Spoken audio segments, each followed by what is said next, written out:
हाय friends, मैं हूं Manav. Welcome to movie shoovie. करते हैं बहुत सी इंटरेस्टिंग सी कॉन्वर्सेशन विद पॉजिटिव। नमस्कार। बहुत टाइम से आप मांग रहे थे कि भैया देखो, आपने ये तो बता दिया कि बॉलीवुड की कौन कौन सी पिक्चरें नहीं चली, या फिर किसने बहुत ज़्यादा मार्जिन कमा दिया, या फिर 2024 के अंदर कोई बड़ी रिलीज नहीं लग रही है। तो क्या साउथ की पिक्चरें बहुत ज़्यादा चल जाएंगी? है तो वो भी इंडियन मूवी, तो वो चल जाएंगी तो वैसे तो अच्छी बात है। लेकिन लोग फिर कंपैरिजन मोड में आ जाते हैं कि हिंदी मूवी ज़्यादा चल रही हैं या साउथ वाली मूवी ज़्यादा चल रही हैं।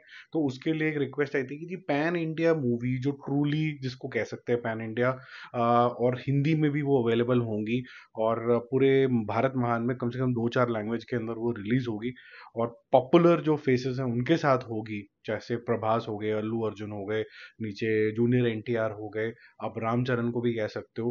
तो ये रामचरण को हालांकि भी प्रूव करना भी, एक ही मूवी उनकी आरआरआर थोड़ी सी हिट हुई है, वो भी मेरे ख्याल से डायरेक्टर साहब की वजह से, राजा मौली साहब की वजह से। तो अभी तो उनको प्रूव करना है गेम चेंजर के साथ। तो कौन कौन सी ऐसी मूवीज हैं जो पोटेंशियल रखती हैं अच्छा करने की, और कौन कौन सी ऐसी मूवीज हैं जो जेन्युइनली देखने के लिए आप एक्साइटेड होगे।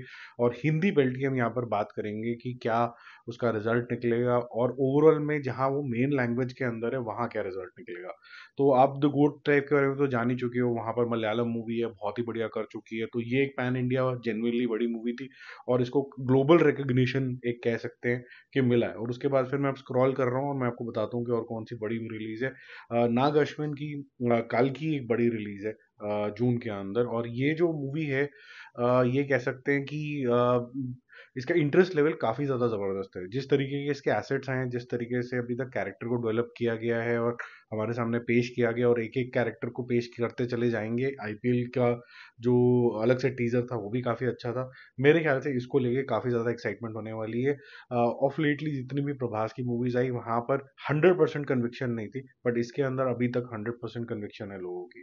ठीक है, उसके बाद और भी बड़ी सारी हैं। थलंगन है, जो कि विक्रम की मूवी है, जो कि तमिल के अंदर आएगी, लेकिन हिंदी बेल्ट में ये ज़्यादा चलने नहीं वाली है।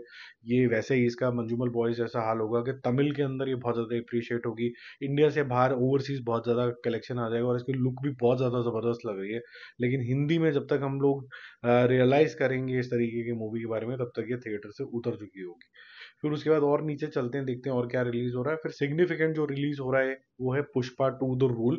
ये आपको अगस्त में देखने को मिलेगी। ऑफ कोर्स इसकी लेवल ऑफ एक्साइटमेंट अलग लेवल पे ही होगी, बट मुझे ऐसा लगता है कि इस बारी वो पागलपन नहीं होने वाला जो पार्ट वन में हुआ था, क्योंकि अभी तक जो एसेट्स आए हैं वो पार्ट वन के मुकाबले 19 है, 21 नहीं है, जबकि पार्ट टू में आपको 21 करना होता है। तो ये मेरा पर्सनल मानना है।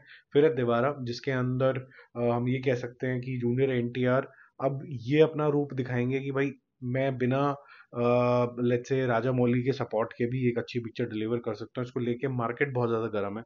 10 अक्टूबर को ये आएगी, और अगर ये डिलीवर होती है तेलुगु मार्केट के अंदर तो आतंक मच जाएगा। हिंदी मार्केट के अंदर आई थिंक अगर इसका ट्रेलर वो मार धाड़ टिपिकल वाला वो जो हुआ, तो उसके अंदर इसको शायद ओपनिंग थोड़ी बहुत मिल जाए, बट फ्यूचर मुझे कोई इसका कोई बहुत ज़्यादा ब्राइट अभी फिलहाल के नहीं लग रहा है। लेकिन हो सकता है कि ये सरप्राइज हिट हो, और अगर होगी तो बहुत अच्छी बात है, क्योंकि फिर जूनियर एनटीआर की जो मूवी आएगी वॉर 2, उसके लिए भी एक अच्छा सा और एक्साइटमेंट हो जाएगा, बिकॉज ही भी ऑलरेडी भी एस्टेब्लिश्ड, और अगर हिंदी में खुद ही डबिंग करी होगी तो चलने की संभावना और ज़्यादा हो जाएगी। दे कॉल हिम ओजी, ये पवन कल्याण जी की मूवी है। ये रिलीज होगी 27 सितंबर को। तेलुगु के अंदर बहुत माशाल्लाह अच्छा करेगी ये, लेकिन हिंदी में तो मुझे नहीं लगता कुछ करेगी। गेम चेंजर अगेन, जैसे मैंने बोला, रामचरण की मूवी है। शंकर की इक्विटी बहुत अच्छी है। सेकेंड हाफ ऑफ 2024 के अंदर आएगी। मुझे ऐसा लगता है कि ये तेलुगु के अंदर ओपनिंग भी बहुत अच्छी लगी, और फिरंगी मार्केट के अंदर भी अच्छी ओपनिंग लगी। क्यारा एडवानी है, तो शायद हिंदी के अंदर थोड़ा सा ऐसा एक्साइटमेंट लेवल अच्छा होगा। लेकिन ये सिर्फ अगर अगर ये बोलें कि सिर्फ मूवी के लेवल ऑफ गर्मा में गर्मी कितनी है मार्केट के अंदर, how hot is the movie as they say, okay, Ramcharan ने पहले भी हिंदी सिनेमा में काम किया है, बट वो ज़्यादा चले नहीं थे। तो बहुत सिग्निफिकेंटली डिफरेंट मूवी होनी चाहिए, तब ही will be able to establish himself. ये तेलुगु मूवी है, ये हिंदी में डब होके आएगी, it's not a proper Hindi movie. और जो लोग भी इसको देखने जाएंगे वो मेरे ख्याल से शंकर की वजह से ज़्यादा देखेंगे।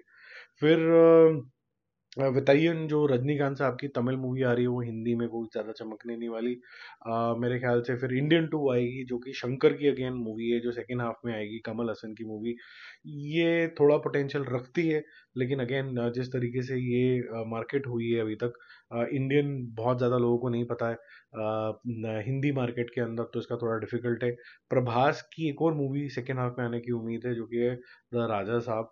इसके लिए भी लाइनें लगेंगी, और मैं चाहूंगा कि इस तरीके की मूवी लगे कि चले, क्योंकि यहाँ पर एक्टिंग का पोटेंशियल ज़्यादा होता है, क्योंकि यहाँ पर आपको कॉमेडी भी करनी है, रोमांस भी करना है, थोड़ा स्केयर भी क्रिएट करना है क्योंकि इसके अंदर जोवियल सा भूत भी होगा छोटू से, तो ये चलने की थोड़ी संभावना है, और इससे एक्टिंग का जो लेवल है वो भी प्रभास को बढ़ाना पड़ेगा। कंगुआ एक एक सरप्राइज हिट अगेन हो सकती है, क्योंकि इसके अंदर बॉबी देओल हैं, तो ये इंश्योर हो जाएगा कि आज की डेट में लॉर्ड बॉबी का काफ़ी ज़्यादा क्रेज है, तो हिंदी सिनेमा में भी इसको ठीक ठाक सा ओपनिंग मिल जाएगी। और सूर्या की पहचान सिंस गजनी डेज भी ठीक ठाक है, तो मुझे लगता है जब ये सेकेंड हाफ के अंदर आएगी, इसकी डेट अनाउंस नहीं हुई है, ये भी चलेगी। ऐसी कंतारा का जो चैप्टर 1 है ऋषभ शेट्टी का, वो because of religious reasons and all of that, वो भी 2024 की सेकेंड हाफ की रिलीज है।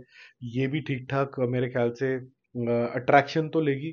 क्या ये पहले जैसी हिट हो जाएगी?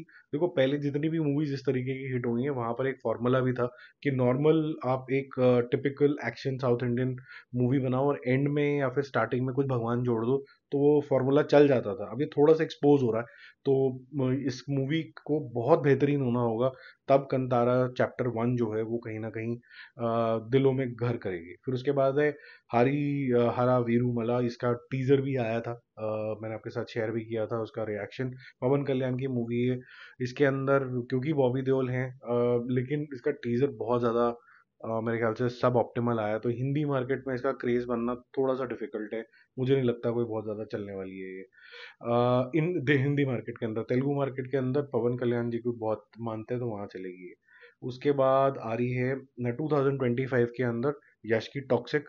ये हिंदी हिंदी इंग्लिश मराठी सब जगह ही चलने वाली है। जय हनुमान भी जो फर्स्ट कर गई है, जिसकी वजह से काफ़ी ज़्यादा प्रेज मिला था प्रशांत वर्मा को, ये फर्स्ट हाफ ऑफ 2025 आएगी, तो ये भी काफ़ी ज़्यादा अट्रैक्शन लेगी फॉर श्योर। बट फिर भी मैं बोलूँगा कि इसका जब तक ट्रेलर ढंग से नहीं आया था, तब तक हम कुछ नहीं कह सकते। मेरा हनुमान के बारे में भी यही मानना था कि सारी तो मूवी नॉर्मल ही थी, लेकिन आगे पीछे हनुमान जोड़ दिए, तो उसकी वजह से लोग थोड़ा से भावुक हो गए। फिर अधीरा एक मूवी है प्रशांत वर्मा की, वो अलग से कुछ अटेम्प्ट करने की कोशिश कर रहे हैं। लेट्स सी वो क्या निकल के आता है उसके अंदर। तो एक्साइटमेंट लेवल थोड़ी बहुत होगी, बहुत ज़्यादा नहीं होगी, जो Hindi dubbed south Indian movies देखते हैं सिर्फ उस सेगमेंट के अंदर। बिल्ला रंगा बादशाह, ये किचा सुदीपा की मूवी है, हिंदी में बिल्कुल नहीं चलने वाली है। अधीरा का भी थोड़ा डिफिकल्ट है। जय हनुमान का मैं ट्रेलर देखने के बाद बता पाऊंगा कि कितना इसका पोटेंशियल है। बट प्रशांत वर्मा ने अभी रणवीर सिंह के साथ भी टाई अप कर लिया फॉर अनदर मूवी। वो भी देखते हैं क्या निकल के आता है उसके अंदर भी, वो भी लिंक्ड होगी इनके पूरे यूनिवर्स से। लेट्स सी क्या बनाते हैं वो। फिर है अश्वत्थामा, जो कि शाहिद कपूर की मूवी है। ये तो हिंदी मूवी होगी ना, सॉरी, ये तो आगे चलो। फिर स्पिरिट आएगी संदीप रेड्डी वांगा की, 2025 के अंदर बोला जा रहा है, तो मुझे लगता है 25 में ये आएगी। करते कराते थोड़ा डिले हो ही जाएगा, 26 में चली जाएगी मुझे ऐसा लगता है। लेकिन रजनीकांत की कुली जरूर आएगी, जिसके अंदर मोनोक्रोम और गोल्ड का बहुत ज़्यादा यूज़ किया गया था, उसका भी मैंने आपके साथ रिएक्शन शेयर किया था। सेकेंड हाफ ऑफ 2025 में आएगी ये। और ये मुझे लगता है कि ये जेलर वाला बिहेवियर होगा। जेलर के बिहेवियर में यही हुआ था कि जब हिट का सिलसिला जो है वो शुरू हुआ था तमिल मार्केट में, तो थोड़ी हिंदी में चल गई थी, लेकिन हिंदी बेल्ट में भी कोई बहुत ज़्यादा कमाल नहीं कर पाई थी ये, तो मुझे नहीं लगता कि ये भी इतना ज़्यादा कमाल कर पाएगी। तो गिनी चुनी काल की, थोड़ा हनुमान आप ले लीजिए, थोड़ा सा टॉक्सिक ले लीजिए, इस तरीके की कुछ मूवीज़ हैं, पुष्पा ले लीजिए, जो रियल पोटेंशियल रखती हैं पैन इंडिया में डिलीवर करने का। बट अदरवाइज, क्योंकि साउथ में टिकटें भी थोड़ी सस्ती हैं, हॉल्स भी नॉर्थ से डबल हैं ऑलमोस्ट, तो वहाँ पर जो भी मूवी लगती है उसके अंदर स्टार के लिए अपने ज़्यादा ऑडियंस तक पहुँचने का ज़्यादा पोटेंशियल होता है, which is one of the reasons कि जो मूवी लगती है वो फिर एक अच्छा कलेक्शन भी लेके आ पाती है।